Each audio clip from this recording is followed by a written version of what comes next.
So we are centered, prepared, and ready for Monday morning. And I welcome you each again to Creative Spirit Gathering. And today we will be talking about community connections. Now, I know for many of us here in the States, we just celebrated 4th of July over the weekend. I don't know about you, but my experience of that was very different than it was growing up as a child. As a child, we had these huge family gatherings. We'd, be hanging out at my aunt's house in the pool and playing badminton and eating my grandmother's homemade clam cakes and chowder.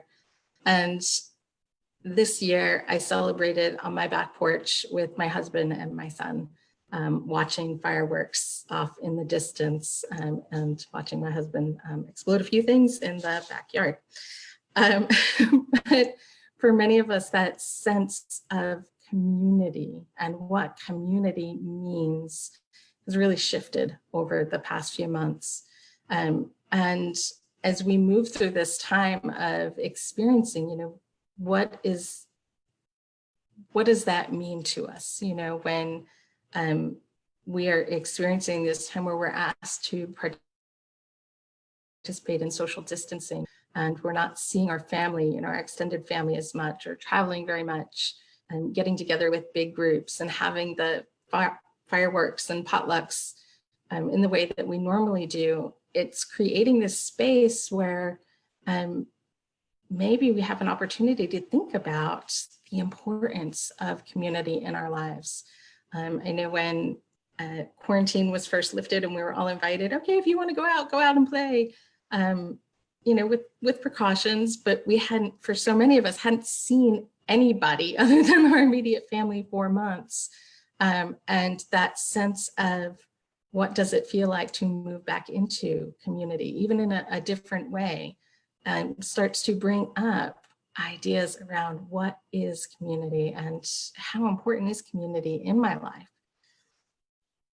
It reminded me of a journal page that I did many years ago. This is actually the first journal that I ever did back in 2005. I started this one. You can see it's a little shiny, so it's hard to see. But the text across the middle here reads, "Sometimes you have to lose something in order to find it." And then really faintly, kind of hidden here, are the words, "Otherwise, you might never have known it was there." And I feel like right now, our sense of community is being strengthened because of this sense of temporarily, losing what our old relationships and community felt like. It's an opportunity for us to simply become present to what communities we're part of, that now that we're not a part of them, now that we're sitting at home more, we can recognize, there was the maybe a mom's group that you were part of at some point, or a spiritual community, or our arts community at the studio. I know I certainly miss seeing everybody every week at the studio. We have extended communities that are across the country. If you're anything like me, I've moved a lot. Probably most people aren't like me, and having lived in 5 different states. But I have communities, pockets around the country of really tight-knit communities that I still stay in touch with. And during this time of sort of transitioning through what does community look like right now, I'm really aware of all of these extended communities. In fact, last week, as I was preparing for today's talk, I reached out to several friends who are part of a mom's group, and that was very important to me when my son was younger and we were bringing up our children together. And just to be able to reach out and connect and feel that sense of community with them, and remembering all that we've been through together, and that we're still there to support each other moving forward. It was just one of those moments of really remembering the importance of community. So if you could reach out to anyone or invite anyone over, and there were no restrictions on what that would look like, right? It would be safe and comforting to have them in your physical presence. What aspects or people in community are you missing? What aspects feel really different to you right now? You just want to hold that in your heart, or maybe share in the comments or chat. If there were no obstacles, who would you want to invite in?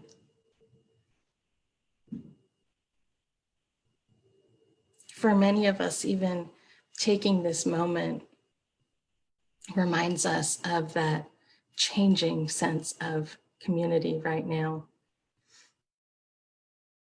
And right now, in our global experience, we're feeling this so strongly.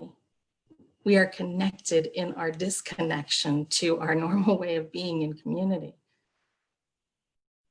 And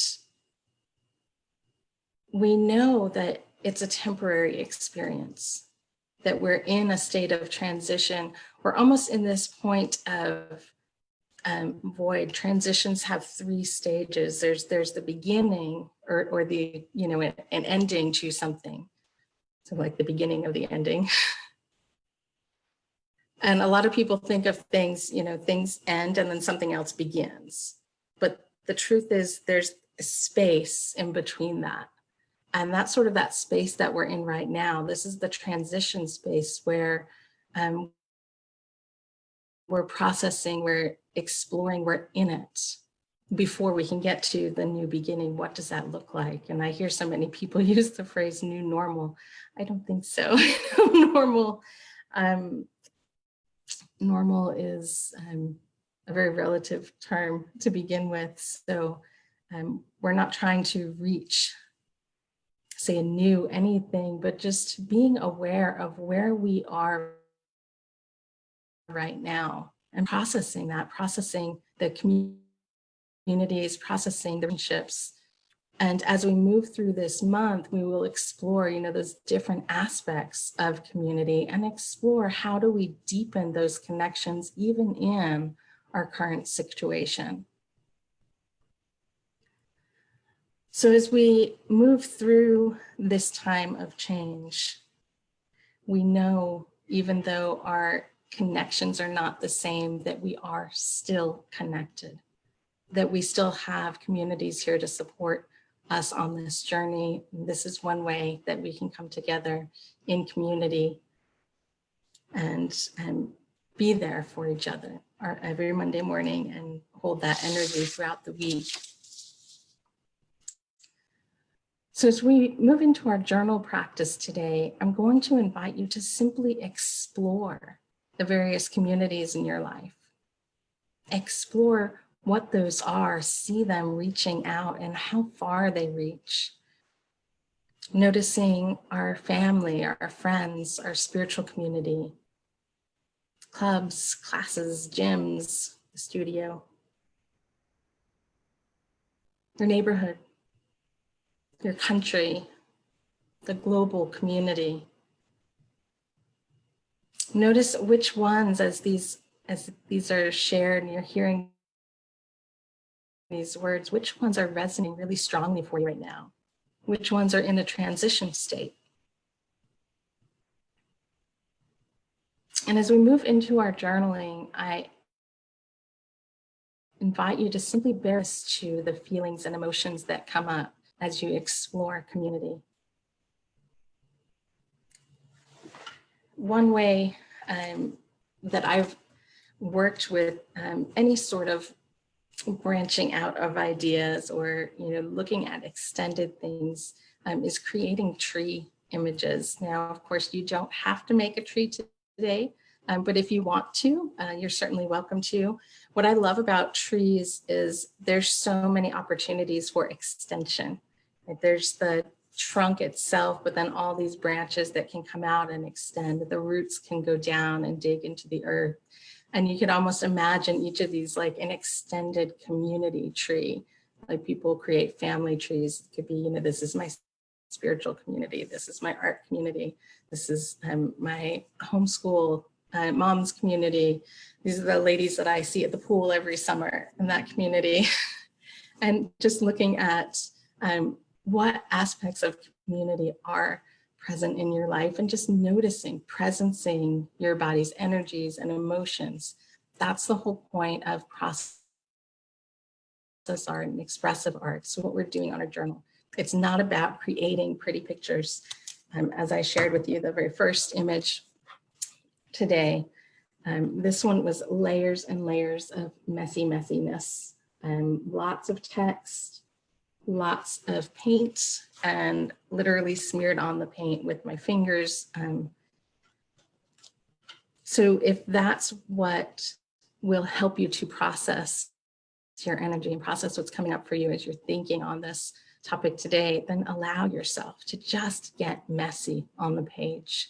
Simply let yourself be present, because being present to what is the way that we can move through it.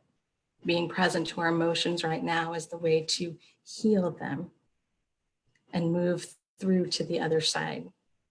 So as we extend our energy and our thoughts into community today, we will simply drop into that practice. I invite you to take about an hour for this, at least, to really give yourself time to center in and be present.